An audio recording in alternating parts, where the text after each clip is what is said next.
Okay, so I've just read a headline from the newsfeed on Facebook from the BBC. The gender pay gap will continue until 2069 until employers start paying women equally.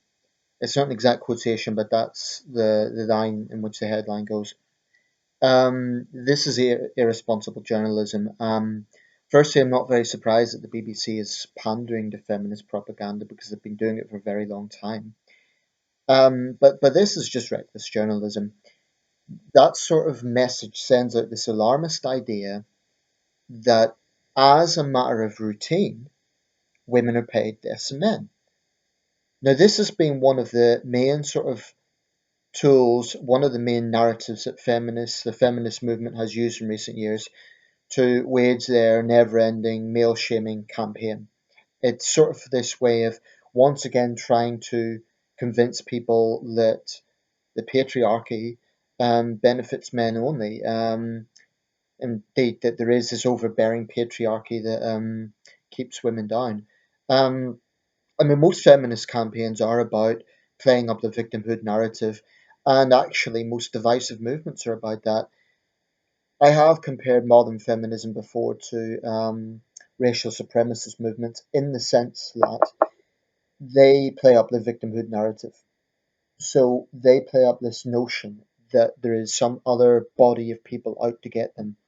In the case of far right groups, it's immigrants. In the case of Islamists, it's Jews or whoever. And in the case of feminists, it's men. Now, individual feminists will say, oh, we don't hate men. And yet, the very narrative of the feminist movement never has a positive thing to say about men, except, of course, men who slavishly and blindly agree with it. Um, but I want to focus for the purpose of this video just on the gender pay gap issue. And I'm not going to go massively into detail with this one because I'm not an economist. I don't claim that I know all the issues. But I know one thing for certain, all the jobs that I have ever done, and I've done a variety of jobs, I know for a fact that the males and females were paid exactly the same, no more, no less. And I know that because it was a standard sort of salary. I've done various jobs. I've been a charity fundraiser, I've been a teacher, I have been a clerk, I've done a number of different jobs. And I can honestly say, in every field I have done, men and women have been paid the same. I've been a social assistant at my local university.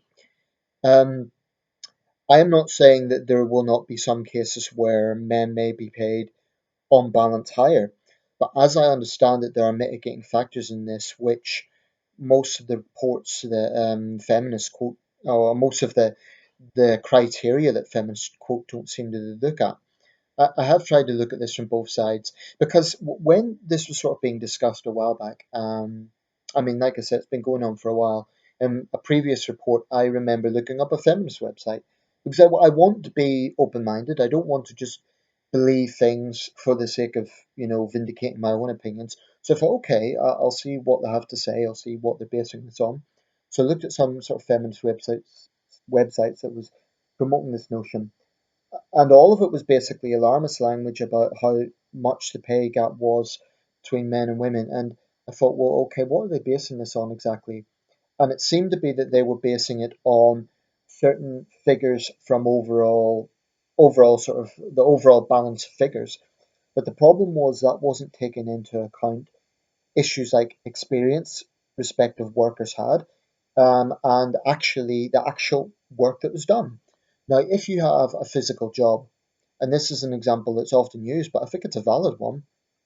Let's say, for example, the job involves moving a certain number of boxes. Okay, this you may think this is a phony example, but I think it's valid. And let's say each box weighs, I don't know, 15 kilograms. Now, the chances are the average man is physically stronger than the average woman. That's not a sexist statement, it's a biological fact. Okay? Talk about the average man, the average woman. Most women would agree with that. That's why we have conventions on it being wrong for men to hit women, because men are deemed to be physically stronger.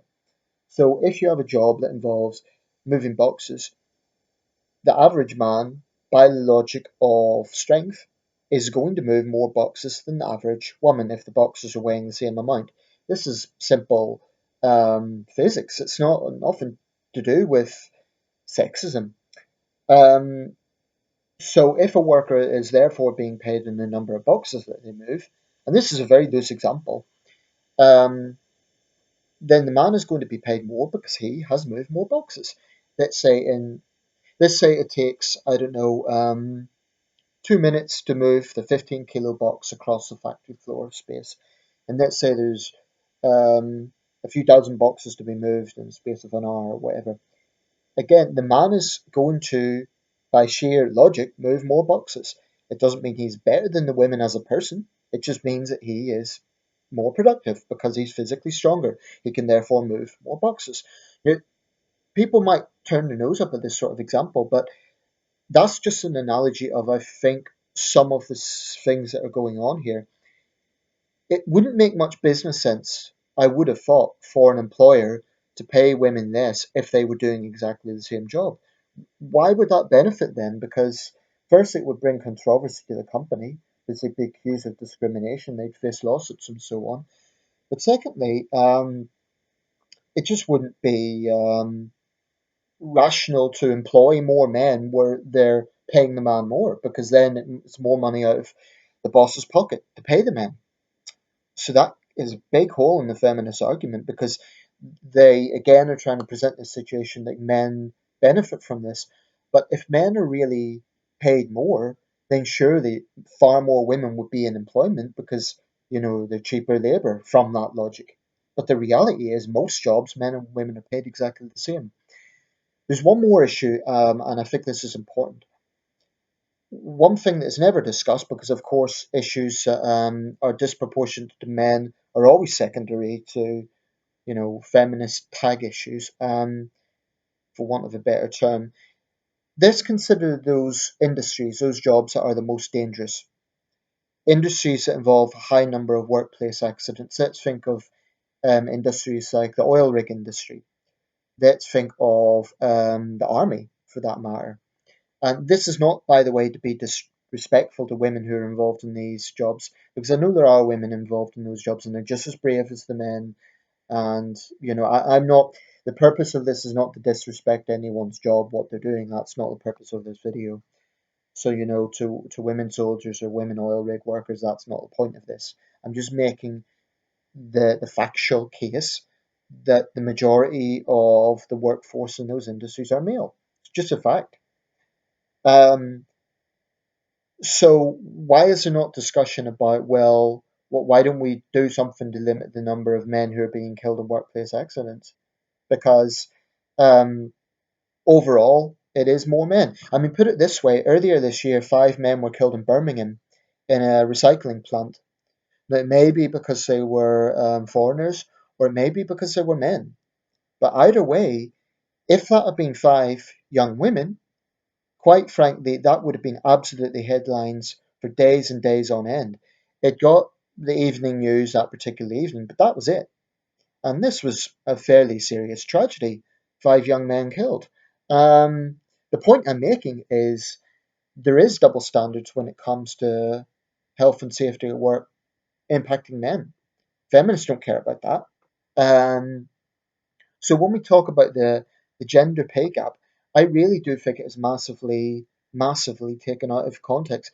I really don't think it would benefit employers to employ more men, pay them more. Why, if I'm an employer, I'm thinking, well, okay, I'm going to have to pay them more, so that's more money out of my pocket. It wouldn't make sense from a business point of view to do that. Um, and like I say, the majority of jobs, men and women are paid exactly the same. If you apply for a job, it doesn't say male pay, female pay. It says this is the standard pay for starting off. I think much bigger issue in this country is a discrepancy between jobs. And there are certainly certain types of job, I would argue, jobs people should be paid more. Nurses, police officers, I believe they should be paid more. Soldiers, for that matter. That's a bigger issue than the so-called gender pay gap. The good news is a lot of women already realize this, and they realize that feminists are trying to drive this wedge between men and women. The bad news is feminists continue promoting this claim, and unfortunately, the likes of the BBC continue pandering to it. So it's not sexist to question this. It's not sexist to say, wait a second, is it really believable? Is it really plausible This idea that women, as a standard rule, are paid less than men. Is that really plausible?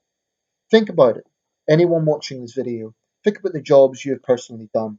Unless you work in the financial sector, the chances are, if you're a woman, you have been paid exactly the same as your male colleagues. In some cases, maybe more. Certainly in the education sector, it could be argued that some of the top positions are occupied by women.